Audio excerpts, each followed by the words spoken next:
Suspense. And the producer of radio's outstanding theater of thrills, the master of mystery and adventure, William N. Robeson. Am I my brother's keeper has often been the agonized cry of mankind when the troubles of his fellows have been heaped upon his shoulders. Our story tells of a man who was not his brother's keeper, but who was designed to be his brother's corpse. And it requires one actor to play identical twins. Now, dual identity roles are difficult enough in the visual medium, but they can be solved by technical tricks. In radio, they depend completely on the vocal skill of the actor. That is why we have asked one of radio's finest actors, Mr. Carl Swenson, to complete this assignment. Listen then as Mr. Swenson stars in The $5 Tip, which begins in exactly 1 minute. Another visit with Joe and Daphne Forsythe. Joe, Yeah, Daphne? you think I should go on a diet? No. But I'm adding weight. Only in the right places. Flatterer. Seriously, if I put on any more pounds, I'll be out of style. What style? The current one. It calls for that slim, chic look. The beanpole look, you mean. Boy, I don't get it. Here we are, citizens of the healthiest country on earth, with hundreds of different kinds of good food. And what are Americans doing? They're starving themselves. Well, it's fashionable. I don't want you to lose interest in my figure. Don't worry, I won't. Say, speaking of that, look at this. Here's a figure with real interest. Oh? $45 billion. It says here in the paper that the investment in United States savings bonds has reached more than $45 billion. What do you think of that figure? That's a lot of money. And just think, every $3 invested in bonds pays back $4. That's real interest for you. I know. And every savings bond is guaranteed by the government. Right. Oh, Joe, I wish you cared about my figure the way you do about those bonds you buy every payday. Honey, I've got great interest in both. Well, you just see that you stay that way. And now, $5 Tip, starring Carl Swenson. A tale well calculated to keep you in suspense.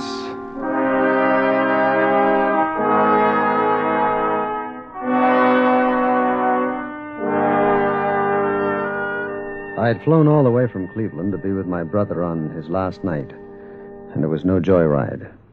His picture was on page 1 of the Tribune under a big black headline. Governor denies appeal. Jardine to die tonight. On the plane, they all looked at me like I'd broken out of death row. I couldn't blame them. Tommy Jardine was not only my brother, he was my identical twin. At midnight, he'd be gone. This black shadow, this evil image of me that had forced me to run away and change my name so I could make an honest living. Jackie Cavanaugh, his girl, had begged me to come on, and after all, I felt I owed him this last night, just for the relief I would know afterward. I found the Blue Hour, a quiet little bistro where she'd asked me to meet her. Stopped at the check stand, leave my hat and suitcase. 1 hat, 1 bag. Yes, sir. Do something for me, will you? Don't let me leave without them. I do that all the time. Yes, sir. I'll remember. Hey, you look like... Yeah, I know who I look like. I'm supposed to meet a Miss Cavanaugh here. Yes, sir. In the corner booth. Red coat. Thank you.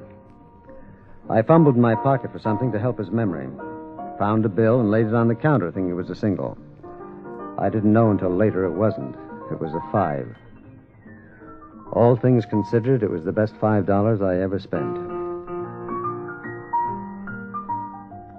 Jackie Cavanaugh was staring into her scotch, looking very lonely. And she had reason to. She'd been in love with Tommy for as long as I could remember. Sit down, Mark. Thanks. What time will we do over there? 8:30. No visitors until 8:30. The warden's a bearcat for rules. You're looking more like Tommy every day, Mark. There's nothing I can do about that. Try to be kind to him on his last night, will you? Yeah. I'll try.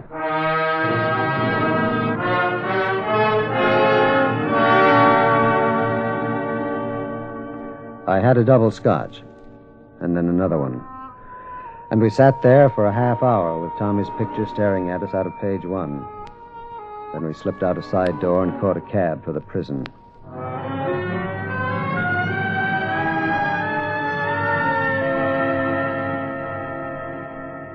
The warden was a thin-faced, white-haired man with a tired, worried look in his eyes. I'd like you both to know you're legally entitled to visit Tommy Jardine tonight. But I must also make clear I don't approve of it. Why not? He's facing the greatest trial a man can be put to. He can do it best alone. He's called for his parish priest. 2 of them are down there now. And if you insist on seeing him, you'll have to decide now. In 5 minutes, the main gates will be locked until after the execution. Mark, I think I'll stay here. Well, I thought... So did I. But I just can't bear to go through with it. I understand. All right, Warden, I'll see him alone.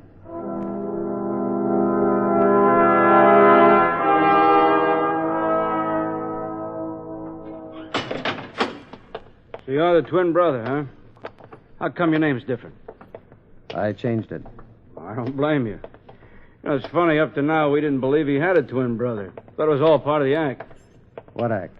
Well, you know, it's against the law to execute an insane man. You mean Tommy is... Crazy as a coot. Or at least that's what he'd like us to think. It's turned into an endurance contest. 3 days and nights without a let-up. And you know what it'll add up to, don't you? He'll go to the chair, sound insane, and we'll go to the nut house. The priest is in there with him. All right, go ahead. Excuse me, Father. Yes? You got company, Jardine. Hello, Tommy. Huh? What do you know? So you had the nerve to come after all. Padre, shake hands with my brother. I'll be back in 15 minutes, Mr. Heston. Hey, listen to me, you idiot. My name is Heston. Mark Heston. Shut up, Jardine. Look, do I have to die to prove it? Padre, how can I convince him? What can I do? Look at him, on. You see what I mean, Mr. Heston? It's been going on like this day and night. He's driving us nuts. He'll be all right.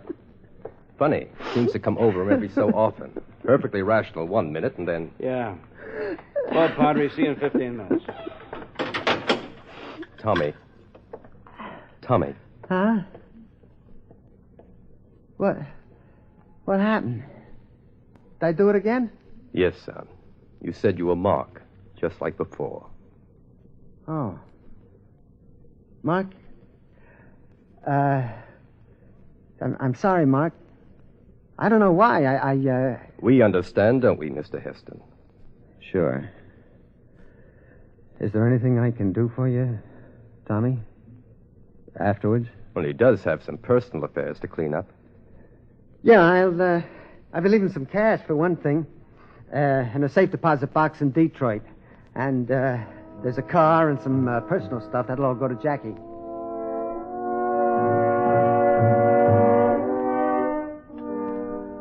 I took a pencil out of my pocket and looked around for something to write on. Sticking out from under the Bible on the table was a blank card, so I picked it up and turned it over idly as I waited for Tommy to go on. There was printing on the back. It said, Fingerprint Record, State Penitentiary. And it had Tommy's picture and history, but the spaces for the fingerprints were blank. Then they jumped me. I got him, Tommy. The arms, Mike. Get his arms. Got him. Get the needle inside the book. Pages cut out. Okay. Hold him still now.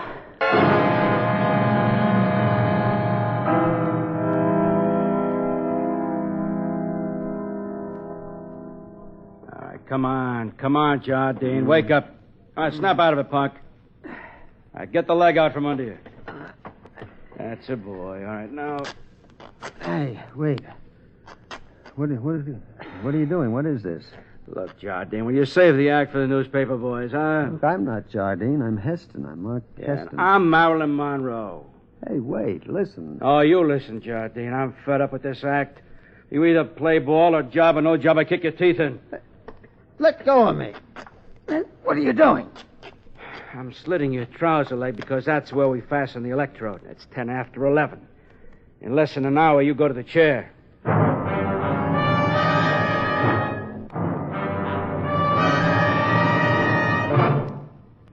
In a moment, we continue with the second act of Suspense. Memo on Medals. Interesting information about our military awards and decorations. Campaign medals were authorized by Congress in 1905 for all officers and men engaged in specified wars and military action, including such widely divergent battles as the Civil War in the United States and the Boxer Rebellion in China.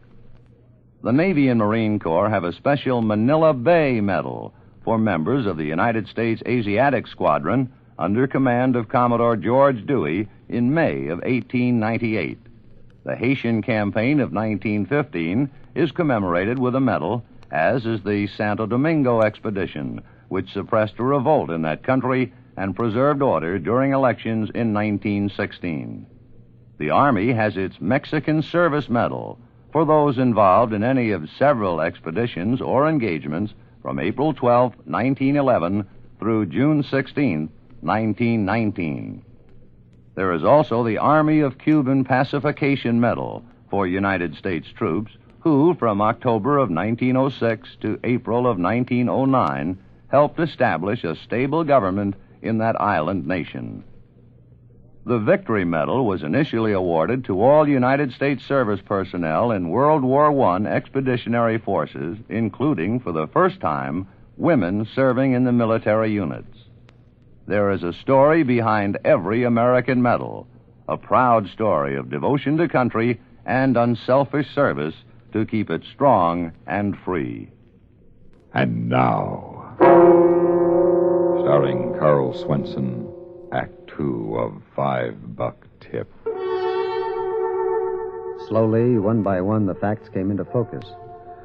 I was in cell 4 of death row, in Tommy's prison uniform.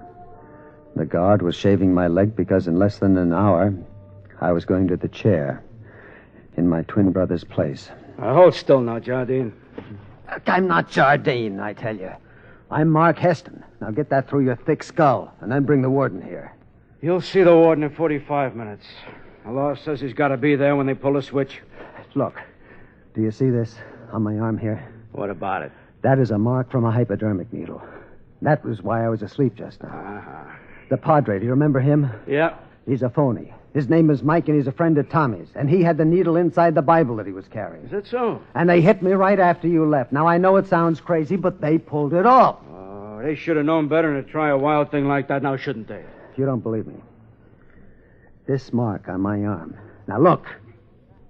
You gotta believe that. Oh, I believe it. You showed it to me yesterday. I wasn't here yesterday. Uh-huh. Listen to me. That was part of the build-up. Can't you see that? Like the Insanity Act and everything else. Listen to me, you stupid jerk. The rule book says we don't rough up the customers, Jardine. However, in your case, I'm going to make an exception. Please believe me. My name is Heston, Mark Heston. I've got an apartment on Riverdale Avenue in Cleveland. I work for the Ohio Indemnity Company. I said I had enough talk. We went through that yesterday, too. Now, wait. One more thing. You picked me up at the warden's office tonight. Do you remember? Tommy wouldn't know what we talked about. About my name first. You asked me why it was Heston, why it was different. Then about Tommy's act. Oh, sure. You pumped your brother about that stuff while he was here. He told me when he left with the Padre. All right, then. Put down that chair. Get the warden. Give me that chair. Get the warden. Okay, Jardine. I'll get the warden.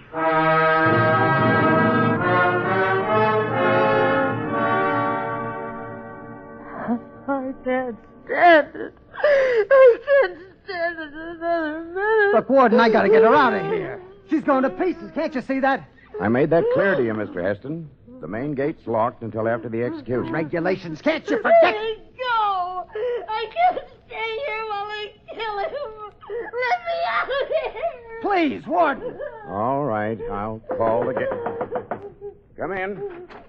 Warden, can I talk to you for a minute? What is it, Louis? I can't handle Jardine. All right. Excuse me a minute, please. Tommy. Shut up. I got a feeling we're not going to make it. You're doing great. We'll be out of here in 5 minutes. What are they talking about? What's he telling the warden? Can I go now, Warden? I'm afraid you two will have to stay here in the office for a few minutes. I may need you.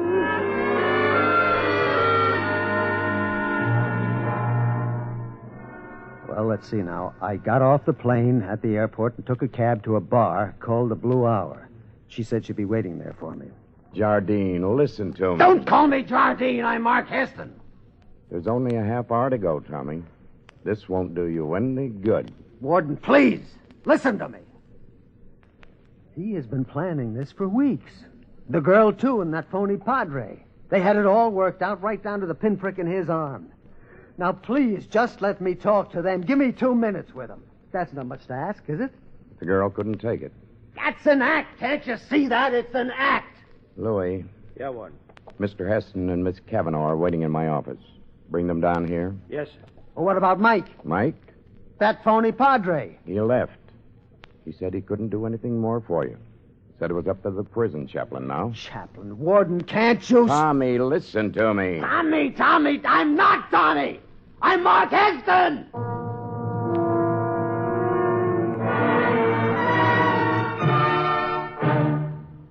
In just a moment, we continue with the third act of Suspense.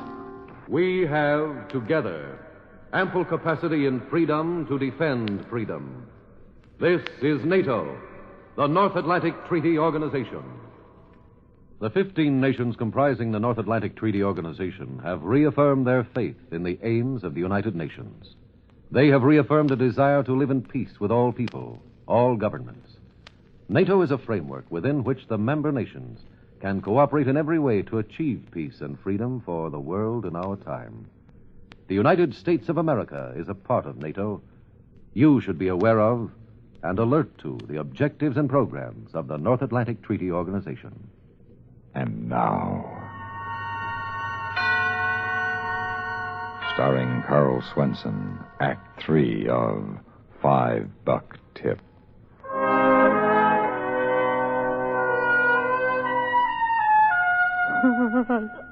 I'm sorry, Tommy.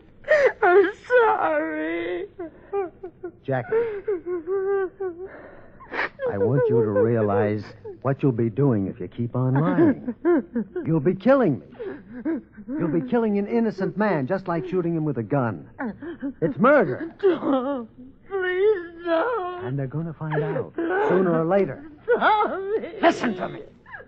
I just told the warden how we met at the Blue Hour. You were wearing that red coat so I could find you, waiting for me in the corner booth.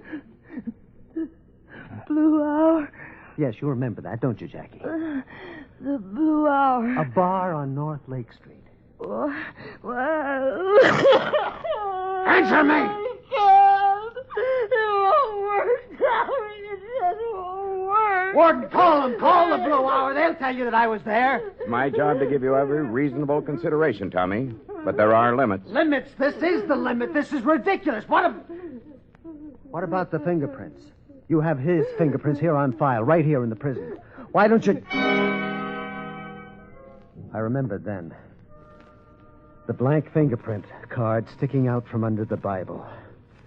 There was a faint smudge of ink on my fingertips. They had thought of everything. I thought it might come to this, Tommy. We stopped at the files on the way down and picked up your card. Give me your hand. Warden, I forgot to tell you something. Give me the ink pad, Louis. Hey, yes, sir. No, Warden, I hope this'll settle it once and It for won't all. settle anything. I looked at Tommy while they took my prints. The corner of his mouth was twitching again. But he didn't dare look me in the eye. Well, there you are, Jardine. They match perfectly. Well, of course they match. They're my prints on the card. My brother and that phony priest took them while I was unconscious and switched cards in the files. Come on, Louis. Yes, sir. Tommy, it's 20 minutes to 12. Prison chaplain will be here in 5 minutes if you want him. Wait! Look, don't you walk out on me. I am Mark Heston, I tell you. There was a switch. Look! Look at him! Can't you see it? You've got the wrong man! The wrong man! There was my last faint hope. And all that was left was the horrible, unbelievable truth. They were going to do it. They were actually going to execute me. The lights dimmed, then brightened, and then dimmed again. And from down the corridor behind the door came a faint whine. With 15 minutes to go, they were testing the chair.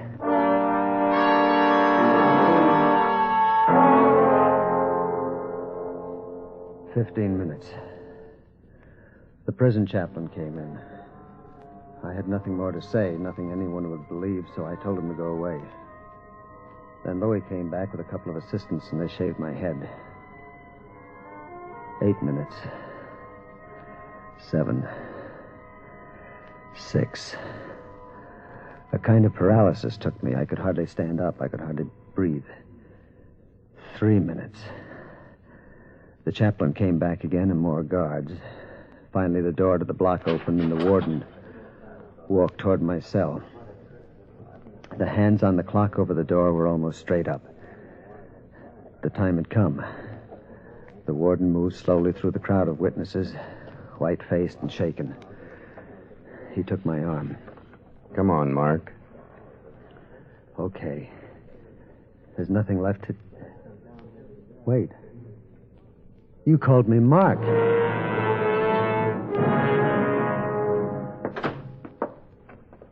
Sit down, Mark.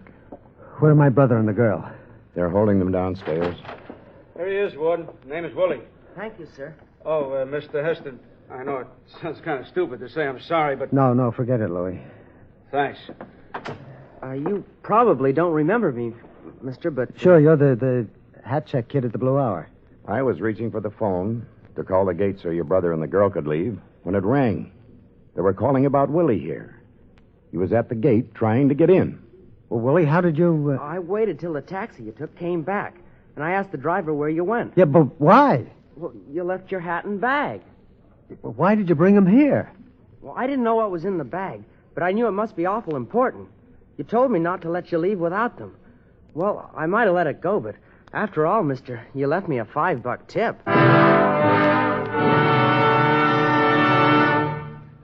Suspense, in which Carl Swenson starred in William N. Robeson's production of $5 Tip by Harold Swanton. Supporting Mr. Swenson in $5 Tip were Kathy Lewis, Henry Blair, Jack Crucian, Jerome Thor, and Ken Christie. Listen again next week when we return with another tale well calculated to keep you in suspense.